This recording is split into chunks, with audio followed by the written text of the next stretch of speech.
Hello and welcome to your next weekly catch-up of all the biggest stories from the world of sport. It's February the 22nd. We are still in lockdown here in the UK, but luckily there has been plenty to keep us entertained. So we will dive straight in with the latest news from Melbourne. So the Australian Open reached its conclusion the last couple of days. Believe it or not, it made it to a conclusion. At various points it looked like it might not, with the city of Melbourne going into a full lockdown for 5 days in the middle of the tournament due to an outbreak of COVID. Luckily that wasn't linked to the tennis, so the tennis was able to continue.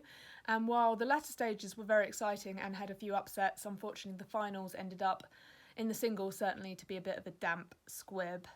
In the women's, Ash Barty, home favourite, who'd been sliding away through the draw without any issues, lost in a quite unexpected fashion to Machova. Machova took a bit of a dodgy injury timeout, which massively swung the momentum in the match, but she played within the rules, she was allowed to do so, and fair play for her for then obviously coming back from a set and a breakdown to win. That top half of the draw was by far the more open, and the player who made the final in the end was Brady. She's come through the US collegiate system. She was the number 22 seed into her first slam final. She ended up playing Naomi Osaka, who was into her fourth slam final, and she had a 100% win rate in slam finals. Osaka had one of the worst draws you can imagine. She was match point down against Muguruza. Earlier on, she had to go through Serena Williams, who played some of her absolute best tennis. She'd knocked out Halep in the quarterfinals and looked back to her best, winning long points. Her movement was really good, but she did not have an answer for Osaka. Osaka made the final and ended up winning quite comfortably, so that makes her 4 from 4 in slam finals, 2 US Opens and 2 Australian Opens. The absolute undisputed queen of the hard courts, but can she back it up on clay and grass this season? Spare a little for Serena. She was nearly in tears in her press conference. She's 39 years old. She was moving really well. She played really well in this tournament, but you know, no one can go on forever. Her sister is still on the tour, who's obviously a little bit older than she is, but just savour her while we've got her. She is the greatest of all time. She's leaving the sport in a really healthy place. Osaka is a great champion in her own right, and also transcends the sport, which is very interesting. But yeah, we don't know how much longer Serena will continue to play, so definitely, if you catch her, definitely savour her, enjoy it, because she's not going to be here forever, and in her own words, she's not even going to say goodbye. She will just step back, and that will be that. Over in the men's, we had another expected champion in Novak Djokovic, picking up his 9th Australian Open crown. He obviously had that interesting route to the final, not so much because of who he played, but more because he had that abdominal injury, which led to him being taken to 5 sets by Fitz earlier on. Okay, the players themselves, some of them have tweeted, oh my word, he needs to teach me how to come back from injuries, and things like that, because certainly his movement did not seem to be that affected in the matches subsequently following that injury. And obviously we saw someone like Joe Conter pulling out in the first round with a similar abdominal tear. Now, whether Djokovic was saying it was worse than it was, whether or not it was really bad and he did just make a quick recovery, whether he got lucky with the position of the tear, whether it was misdiagnosed, we will never know. He certainly, in his semi-final, did not look hampered, nor did he look hampered by his movement in the final. He ended up playing Medvedev, the number 4 seed, the Russian, who has been quietly working his way up the rankings. He obviously had that famous match with Nadal in New York. Nadal lost to Tsitsipas, who's one of the most exciting players on the tour. I don't know what happened to Rafa, to be honest. He was 2 sets up and cruising. He lost his concentration. Tsitsipas came back in the third, and then the momentum shifted, and Nadal didn't have an answer, which was very interesting to see. Tsitsipas then couldn't back it up against Medvedev, who ended up in the final. Again, the final, it was more of a damp squib than the women's, because Brady actually played really, really well. She just, unfortunately, Osaka played better. Whereas in the men's, Medvedev, He dropped the first 3 games. Djokovic looked to be cruising. Then Medvedev won the next 3. It stayed on serve. It looked really, really, really even. That first set did look crucial. And Djokovic broke right at the end. And Medvedev just threw in a really bad game. Djokovic didn't have to work that hard to break. And from there, the Russian just sort of, his attitude, I don't know, his sort of mentally just didn't look the same player. He threw in a few double faults. And he smashed his racket, you know, all the typical stuff that happens on a tennis court when the momentum shifts. And unfortunately, Djokovic did not have to play anywhere near his best, but he was the better player on the day and he won his 9th title. That takes him to 18 slams overall, so he is 2 behind Nadal and Federer, who are tied on 20 each. The fact that those 3 have won 58 slams between them really does show the dominance. Of course, we wish Andy Murray had been up there with those sorts of numbers, but injury has sort of derailed his career of late. He was playing in a challenger during the Australian Open in Italy, incidentally, where he reached the final. So that's what was happening in Melbourne in the tennis. It is worth noting, because it's going to be relevant to other sports, the Australian Open made an absolutely huge loss, a huge financial loss, and we do have to remember, as much as sports are there to entertain us, as much as sports are there for the athletes to have a chance to show us what they can do, it is a money-making business. It does need to turn a profit. It can't just operate on a loss forever. The combination of obviously private jets to get the players there, quarantine hotels, increased testing, decreased crowd numbers, including those 5 days with no crowds at all contributed to the Australian Open making a huge loss. And that will have ramifications across a whole variety of sports and a whole variety of countries. A lot of countries will have been watching that one quite closely. Just to round up from Melbourne, Dodig and Posisek beat Ram and Salisbury in the men's doubles, so no British champion there. Mertens and Sabalenka won the women's doubles, and it's great to see a couple of top singles players playing in the doubles. There was nearly a bit of a home fairy tale in the mixed, with Sam Stosur and Matty Ebden making the final, but they ended up losing to Krejcikova and Ram. And there was a little bit of British success in the men's wheelchair doubles, with Hewitt and Reid winning that one. So the tennis players, interestingly, the ones who've already left Melbourne, they've gone off for tournaments elsewhere, but obviously they're being made to quarantine, and there's already been another backlash about some of the facilities provided. And even Jamie Murray himself has come out and said, we just don't know where the tour is going to go from here, because if they constantly have to quarantine for 2 weeks everywhere they go, they're simply going to be spending too much time in hotel rooms, not enough time maintaining fitness and conditioning, and it's going to become a pointless exercise, especially at the smaller tournaments where the prize money is much smaller, because at the end of the day they do have to make a living. So we're not quite sure what's going to happen with the tennis tour.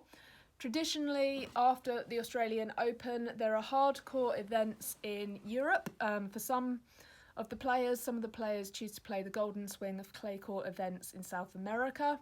And then you obviously have the big 2,000 events in Indian Wells and Miami before we start the European clay court season proper. So it will be interesting to see where tennis goes, because it is a proper globe-trotting event with players flying in from left, right and centre, which right now, when we're still in a pandemic, is tricky at best.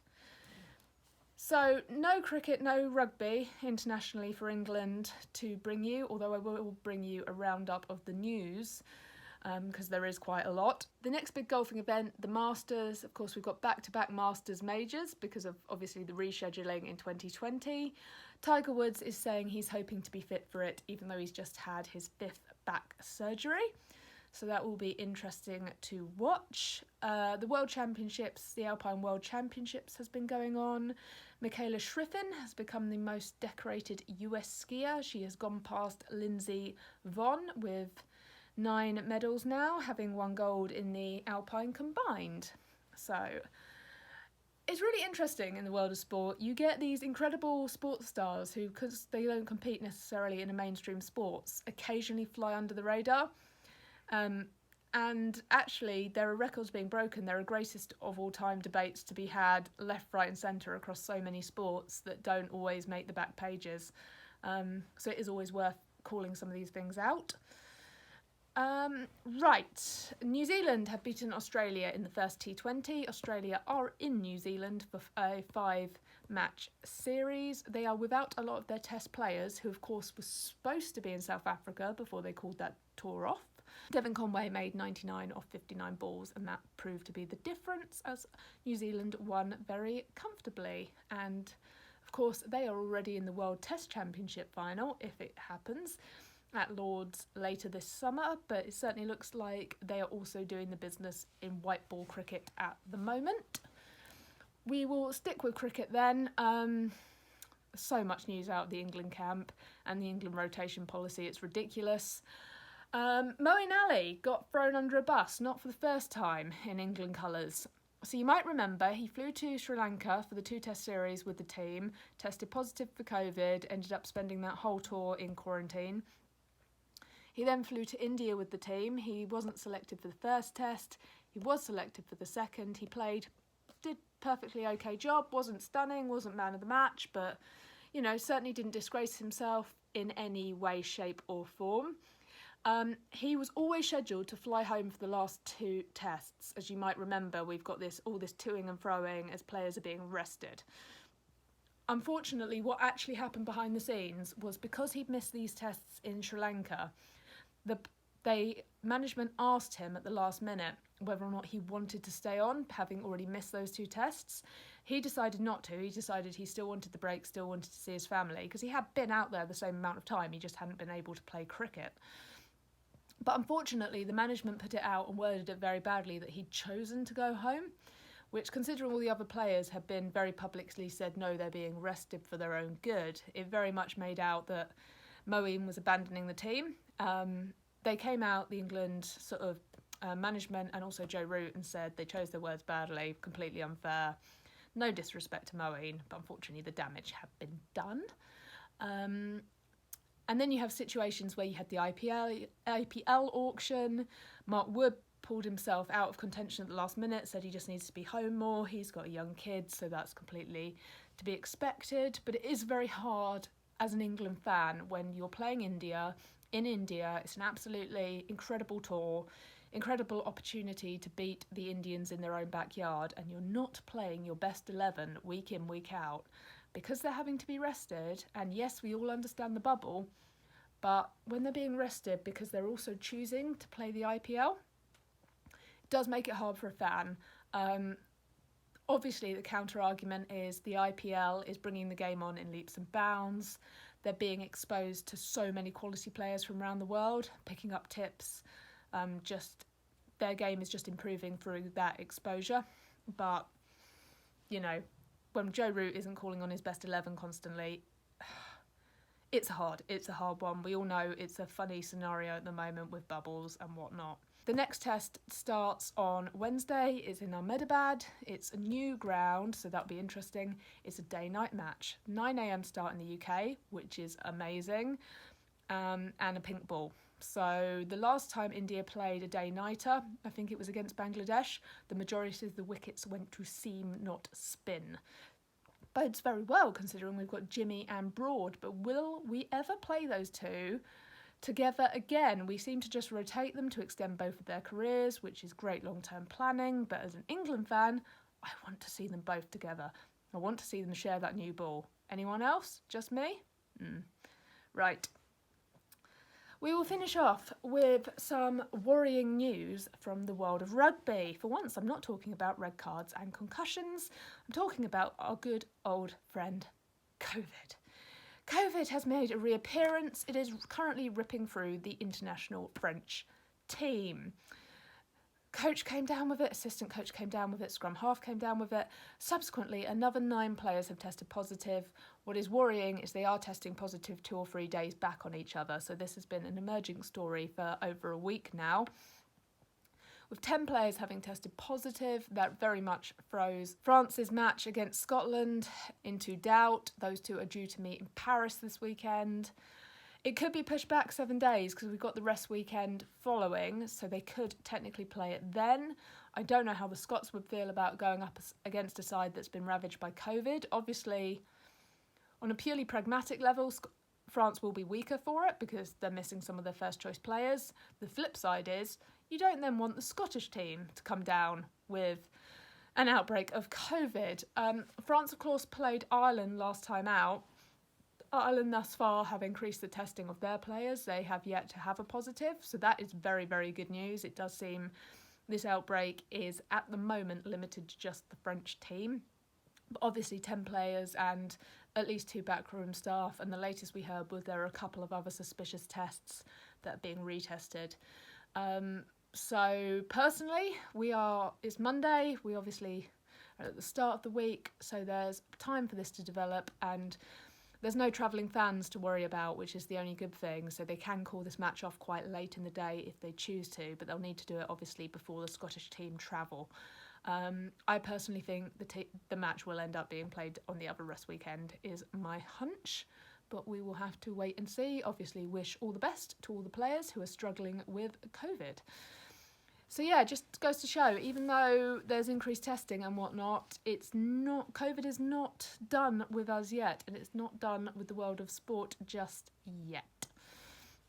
We'll finish off with some Formula 1 very quickly. A few more cars have broken cover. We're seeing some new liveries. We're seeing some narrower front wings, some narrower noses. We still haven't seen Aston Martin, which will obviously have a completely new livery. Alpine have been teasing us, but they haven't revealed yet. Neither have Mercedes, so we don't know if they're sticking with the black livery or returning to being the silver arrows. 3 weeks to go until pre-season testing. Alonso has shown us some training footage of him, so it looks like he's recovering from his jaw surgery pretty well, but it remains to be seen. Obviously, there's one thing having a little poodle in the gym, and it's quite another going under some quite extreme G-force in the car.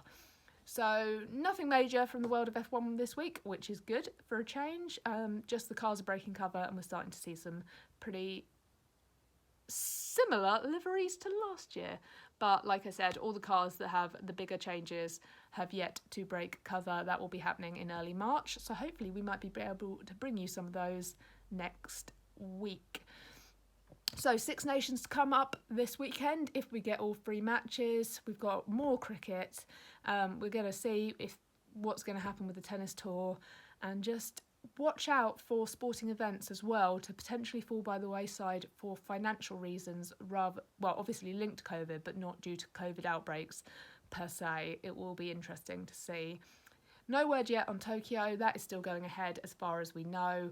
But obviously no one is prioritising athletes in their vaccination programmes, probably quite rightly, because it's more important to save lives.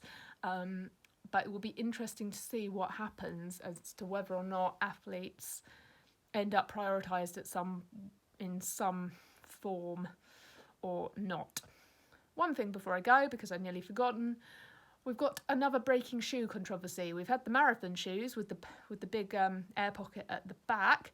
We've now got spikes that are having a seismic effect on track running. We've got records being broken left, right and centre by athletes who you certainly wouldn't expect to be breaking records. So I'm going to keep an eye on that over the next 7 days. I'm going to listen to the experts and I'm going to fill you in next week. So I will see you then.